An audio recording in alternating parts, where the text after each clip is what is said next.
BFM Business, BFM Crypto, le club.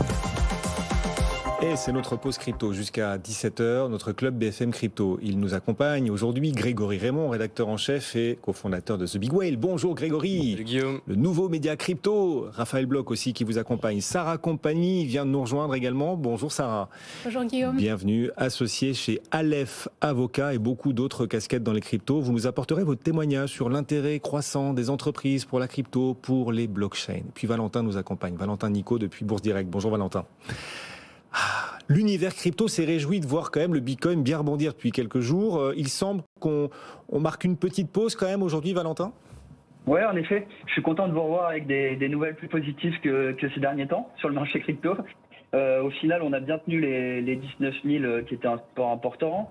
Et ces dernières séances, on a clairement assisté à une baisse du risque global sur les différents marchés qui a profité au marché crypto.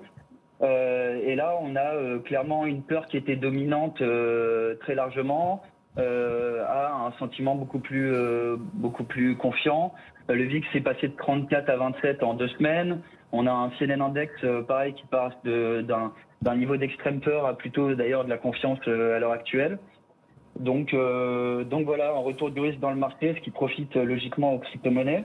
On a en revanche à noter des résultats d'entreprises techno qui ont été assez mitigés et qui empêchent notamment l'indice Nasdaq américain de rebondir plus fortement et qui bloquent un peu cette avancée des cryptos. On peut citer, parce que en plus je l'ai pas fait depuis 20 minutes et il faut le refaire, j'ai eu tort, j'aurais dû en reparler depuis, Meta, ce titre Meta qui rime avec Kata là en l'occurrence, puisque le titre Meta perd 22% après la publication, moins 22 en ce moment, c'est impressionnant. Absolument. Absolument, et donc à part en revanche l'apparition d'Elon Musk dans les bureaux de Twitter qui a on va dire dopé le Dogecoin qui prend il me semble 17% sur la journée, 30% en 7 jours. Mis à part ça, il n'y a pas eu d'avancée complètement folle. On a un Bitcoin qui prend 8% sur une semaine, un Ethereum qui progresse de 20%. On est sur des niveaux que je vous avais évoqués. On a déposté du coup le 20 500 sur le Bitcoin qui va réapporter, je le pense en tout cas, une dynamique haussière, à condition bien sûr que les chiffres de demain sur l'inflation montent pour une fois, pourquoi pas un pic, et une baisse de pression sur les banques centrales de manière générale, et auquel cas on pourrait vraiment en revanche dans ce cadre voir une belle progression à suivre. Donc voilà, le sentiment acheteur prédomine depuis quelques temps. Essayer de rester bien sûr attentif à cela. On a une baisse de la volatilité. Il serait pas étonnant qu'une nouvelle positive fasse redémarrer fortement le marché. Oui, on a eu une première étincelle donc ces derniers jours, l'espoir d'une inflexion à venir des banques centrales, de la Fed, qui a permis au Bitcoin de bien redémarrer. Aujourd'hui, on marque une petite pause, d'autant que c'est vrai, la tech souffre et Meta perd 22%, des trimestriels inférieurs aux attentes, des prévisions de chiffre d'affaires inférieures aussi aux attentes. Ce titre Meta à moins 22, il est au plus bas depuis février 2016. Son cours a été divisé par 3,5 en un an. Et la question que beaucoup se posent désormais, c'est de savoir si le destin de Meta, le destin qui attend Meta, est celui de Yahoo. On va réaborder cette question avec nos experts, bien sûr, nos experts bourse en l'occurrence jusqu'à 18h. Merci Valentin. Valentin Nico qui nous accompagnait en direct depuis Bourse Direct. Pendant ce temps, l'écosystème Web3, lui, continue de se développer, de se déployer. On en a des signes supplémentaires chaque jour et Grégory Raymond vient nous apporter des news toutes fraîches, le rédacteur en chef de The Big Whale. Donc, quel scoop quand même cette semaine et quel beaucoup. Grégory, on va en parler. Vous avez réussi à décrocher, comme on dit dans notre jargon journalistique, interviewer l'une des personnalités les plus puissantes de la crypto, Sam Bankman-Fried, le patron de la plateforme américaine FTX. Il vous fait des annonces, il y a du croustillant, il y a des pépites qui croquent sous la dent là dans cette interview. Oui. Disons que c'est, je crois, la première fois qu'il s'exprime dans un média européen. On lui a parlé donc il y a quelques jours avec Raphaël Bloch et on peut dire qu'il a pas pris cet événement à la légère puisqu'il a annoncé que FTX travaillait sur la sortie d'un stablecoin dollar. Il a confirmé aussi que FTX était en train de lever des fonds, qu'il allait avoir des acquisitions peut-être même en Europe. Et il a laissé entendre que l'installation du siège européen de FTX à Paris était peut-être dans les cartons. Donc ça fait pas mal d'infos quand même. Oui, voilà, c'était assez riche. Possible siège européen pour FTX à Paris, levée de fonds, bientôt un stablecoin dollar de FTX, parce qu'il y a quand même une guéguerre entre les différentes plateformes pour avoir leur propre stablecoin. On en parlera dans un instant. Donc, son nom, le patron de FTX, Sam Bankman-Fried, SBF pour les intimes. Tous nos auditeurs et téléspectateurs ne sont pas encore intimes de SBF. C'est un patron atypique, un patron jeune et déjà assez incroyable. Oui, il est très jeune, il a à peine 30 ans et c'est pourtant déjà l'une des personnalités les plus importantes de l'écosystème. Il est apparu dans les radars des médias, en tout cas des observateurs, à partir de 2018-2019 à peu près. Et c'est quelqu'un qui en fait a bâti sa fortune avant FTX en faisant de l'arbitrage sur le cours du Bitcoin entre le Japon et la Corée du Sud. Il y avait une différence d'à peu près $1000 entre les deux pays. Et il achetait et il revendait. Et il s'est fait à peu près $1 milliard comme ça. Ouf. Et c'est comme ça qu'il a monté sa plateforme d'échange FTX, qui aujourd'hui est un concurrent direct de Coinbase ou de Binance. Donc c'est une très très très très grosse entreprise. Il a moins de 30 ans et il est déjà l'un des plus grands donateurs de Joe Biden. Alors il a pile 30 ans, mais l'année dernière, il a été classé par Forbes comme la personne de moins de 30 ans, donc du coup l'année dernière, la plus riche du monde. Et effectivement, c'est l'un des donateurs privés les plus importants de la campagne présidentielle de Joe Biden. Il a donné à peu près $5 millions, donc c'est conséquent. Bon, on peut pas dire qu'il soit forcément totalement pro-démocrate, parce qu'aujourd'hui, il soutient aussi les républicains. Je pense que c'est surtout un très gros opportuniste. Oui, grand opportuniste, et ça marche, puisque la valorisation de FTX est absolument énorme. Et bien sûr, ça dépasse les $30 milliards, donc c'est vraiment substantiel. Et donc, il vous a répondu, il a répondu à vos questions dans The Big Whale cette semaine. Et parmi les annonces, donc un stablecoin FTX, un stablecoin en dollars à venir. On sait que Binance a aussi son propre stablecoin. C'est une annonce importante. Oui, c'est très important parce qu'en fait, c'était la dernière grosse plateforme qui n'avait pas son stablecoin propriétaire. Vous le rappeliez, Binance a le BUSD qui monte en régime énormément en ce moment. Coinbase a l'USDC. Et donc, il y aura bientôt peut-être le FUSD chez FTX. C'est très intéressant. Vous l'avez rappelé aussi tout à l'heure. Les taux sont en train de monter sur les obligations du Trésor. Donc tout ce cash, en fait, il faut l'investir. Et donc quand on émet un stablecoin, si vous voulez, on prend du cash aux gens pour émettre des crypto-monnaies. Mais ce cash-là, on le fait travailler. Et aujourd'hui, sur les obligations souveraines américaines, c'est quasiment 4% de rendement. C'est plutôt intéressant. Donc je pense qu'il lance ce stablecoin surtout pour ça. Bon, après, il va y avoir des intérêts dans l'écosystème. Ça sera des nouveaux outils pour la DeFi. Il va y avoir plein de choses. Et je pense qu'aussi, il y a des choses à faire avec Visa. FTX a annoncé un partenariat avec Visa. Il va y avoir une carte bancaire FTX. Les stablecoins, c'est un peu l'outil parfait pour le paiement. Donc je pense qu'FTX va faire plein de choses. Bon, et il a choisi de vous répondre, The Big Whale, média français, parce qu'il mise donc énormément sur la France. Bruno Le Maire veut faire de la France le hub européen de l'écosystème Web3. Est-ce que vous pensez que FTX a cette idée-là en tête aussi, faire de la France son hub européen? C'est très possible. On a appris il y a peu de temps que Crypto.com allait faire de même, donc que son siège européen sera à Paris. Binance l'a fait un petit peu avant. FTX devrait faire certainement pareil. Ce qu'il nous a dit, SBF, c'est que bien sûr que la France avait un emplacement assez central en Europe, mais aussi que c'était une place financière complètement déterminante, qu'il y avait beaucoup de brassage en fait à Paris. Donc voilà, il y a plein d'intérêts. Et lui-même, il a bien entendu le message du gouvernement français, donc le message très pro Web3. Bruno Le Maire l'avait dit sur BFM il n'y a pas longtemps, mais Jean-Noël Barrot, le ministre de la Transition numérique sur The Big Whale, il l'a dit aussi. Emmanuel Macron l'avait rappelé. Donc voilà, les entrepreneurs du monde entier, les leaders internationaux, maintenant ont vraiment mis la France sur une carte. Ils ont faim et la France est un plat appétissant, manifestement. On dirait bien, oui. Des acquisitions en vue pour FTX? Oui, alors ils vont faire une levée de fonds là, d'à peu près $1 milliard. Et en fait, cette levée de fonds, c'est surtout pour faire des acquisitions. Là, ils ont à peu près une trésorerie, alors c'est très large, mais c'est entre 1 et 4 milliards de dollars, mais ils veulent pas tout brûler leur cash, donc c'est pour ça qu'ils vont lever des fonds. Et on leur a demandé, est-ce qu'un exchange européen pourrait être acheté? Il a dit, oui, c'est possible, c'est possible. Il y a certains exchanges français, par exemple, qui sont petits, mais qui ont une licence, et donc qui permettront peut-être à FTX d'opérer plus tard, plus facilement. Sarah Compagnie nous accompagne également, associée chez Aleph Avocat. Vous conseillez les entreprises de l'univers crypto qui souhaitent devenir PSAN, justement. On va en parler dans un instant. Et également, vous guidez les entreprises qui s'intéressent au blockchain. Vous voyez de plus en plus d'entreprises intéressées par cet écosystème? Oui, tout à fait. Et d'ailleurs, je voudrais rebondir sur ce qui vient d'être dit. Déjà, en fait, les acteurs français n'ont pas une licence, mais un enregistrement. Parce qu'aujourd'hui, en fait, ce qu'il faut savoir, c'est que pour être PSAN, ça veut dire deux choses. Soit avoir un enregistrement, qui est juste avoir en fait des mesures de lutte contre le blanchiment.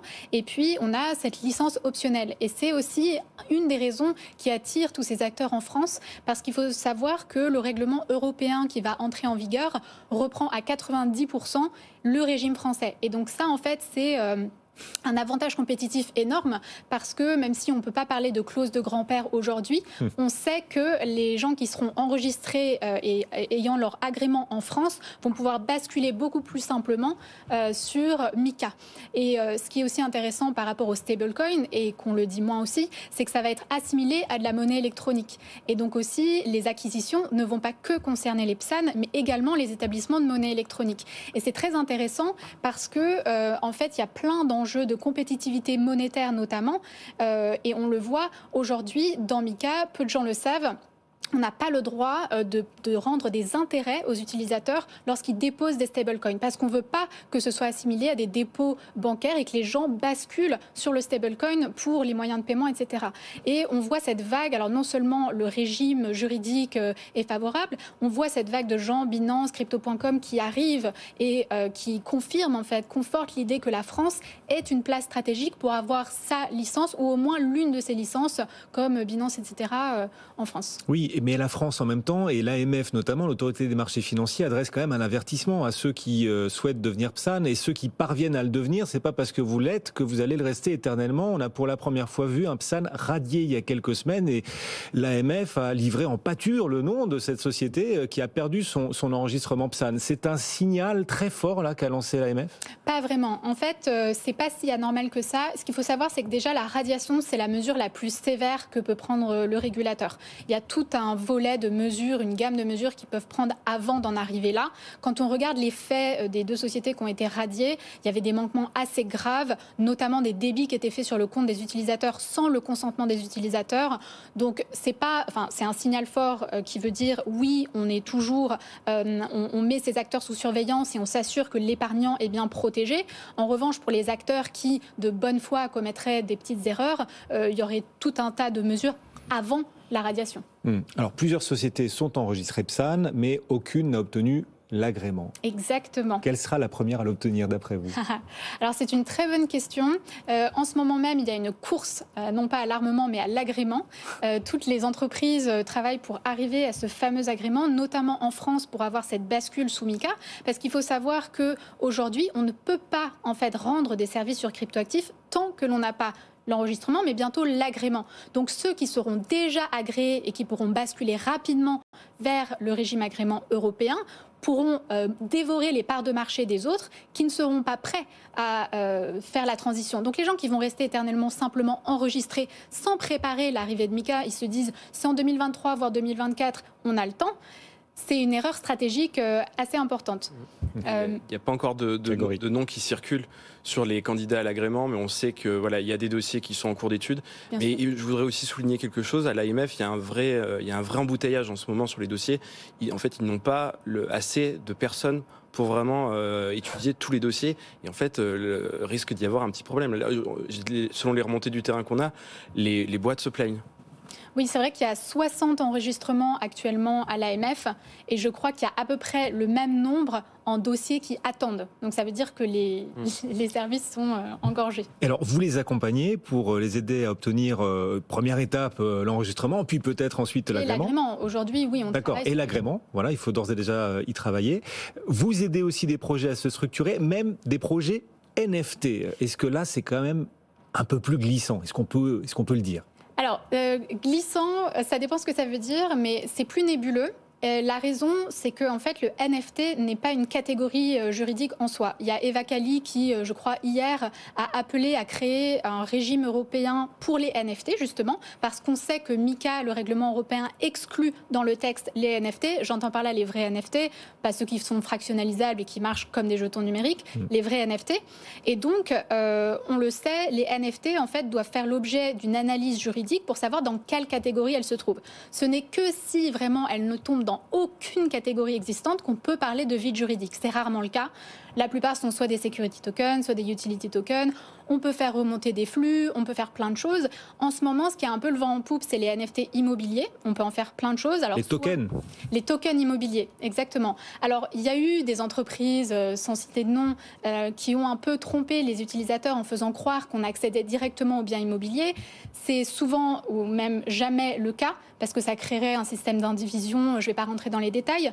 Mais on a des moyens de structurer des NFT immobiliers pour permettre à des gens comme vous et moi d'accéder à de l'investissement locatif sans avoir à débourser 100 000 euros, 200 000 euros et faire des prêts bancaires. Quand même, Sarah Compagnie, les blockchains existent depuis 40 ans. Le Bitcoin existe depuis plus de 10 ans. Les NFT depuis plusieurs années aussi. Et tout cela n'a pas encore changé le monde. Alors qu'Internet a changé le monde en quelques petites années. C'est beaucoup plus lent là pour le Web3. Alors, ça dépend ce qu'on entend par changer le monde. En fait, Bitcoin, sa proposition de valeur, c'était quand même à l'origine de résoudre un problème mathématique qu'on avait mis des années à résoudre. Donc, Bitcoin, en fait, sa proposition de valeur, elle l'a déjà offerte et elle la met déjà en œuvre. Maintenant, si on entend par révolutionner le monde, changer complètement nos mœurs, etc., quand on sait la résistance au changement qu'ont les populations, quand on sait que, par exemple, le troc a mis plus de 400 ans à se mettre en place, on est vraiment en train de basculer sur des monnaies étatiques vers des monnaies qui ne sont contrôlées par aucune autorité centrale, vers un changement de paradigme. Donc je ne pense pas que, même si Internet est évidemment une révolution, elle ne changeait pas les habitudes, les comportements, les rapports sociaux et les rapports économiques entre individus, mais aussi avec leurs États. Donc c'est normal que ça prenne un peu de temps. D'accord, parce que le changement induit est fondamental. Fondamental. Bon, le métavers aussi. Meta a publié, Meta va toujours plus investir dans le métavers et pour l'instant c'est la méta controverse quand même. Moins 22%, ça ne convainc pas le marché. Est-ce que le métavers est quand même un peu plus théorique, lui? Alors, c'est vrai qu'il n'y a aucune comparaison entre le métavers et les blockchains. Moi, je ne ferai pas l'assimilation, mais c'est normal, il y a tout un côté marketing et c'est les premiers sur le marché, l'assimilation entre méta et ce que seront les métavers. Il y a autant de métavers qu'il y a d'entreprises privées qui peuvent développer des projets. Donc, comme tout projet, on tâtonne, il y a des hauts, des bas. Peut-être que Meta est dans une mauvaise passe. Ça ne préjuge pas de ce que deviendront les métavers en général. Il va y avoir tout un tas de choses qui vont pouvoir être rendues possibles par les métavers et plein de projets à impact. Par exemple, l'isolement des personnes âgées. Pourquoi l'isolement des personnes âgées? Alors, par exemple, on sait que les personnes âgées, quand on travaille avec des sociologues, on se rend compte que les jeux vidéo, notamment, sont utilisés pour rétablir reconnecter les personnes âgées, les personnes isolées. On a aussi des changements qui vont arriver sur la place des mineurs dans la société. Aujourd'hui, les enfants n'ont plus leur place dans les espaces publics, alors qu'ils sont souvent dans les jeux vidéo. On va avoir donc dans ces réalités virtuelles un nouveau rapport entre les adultes et les enfants, peut-être des espaces d'expression. On va avoir, par exemple, avec des capteurs, des nouvelles formes en fait de données. Par exemple, quand demain je vais être surprise ou je vais avoir peur dans un métavers, c'est une nouvelle forme de données qui va être collectée. Qu'est-ce qu'on va pouvoir faire de ces données? Ça va être très intéressant. Et tout ça, un peu flippant, là, non? Un peu flippant, exactement. Mais vraiment. Et en plus, on peut assimiler des métavers et les propulser par des blockchains pour créer des monnaies privées. Les NFT aussi viennent dans les métavers. Donc, moi, je ne pense pas que la chute du cours de Meta va, sur le long terme, impacter la technologie qui, elle, reste très intéressante. Bon, on avait prévu aussi de parler du Royaume-Uni et ce nouveau Premier ministre extrêmement ambitieux sur la place du Royaume-Uni pour l'écosystème Bitcoin et l'écosystème crypto, Web3 et un concurrent sérieux peut-être aux prétentions de la France pour attirer cet écosystème. Oui, mais bon, depuis le Brexit, ça reste un peu compliqué. Je pense que la France est une place un peu plus privilégiée. L'anti-anglais par...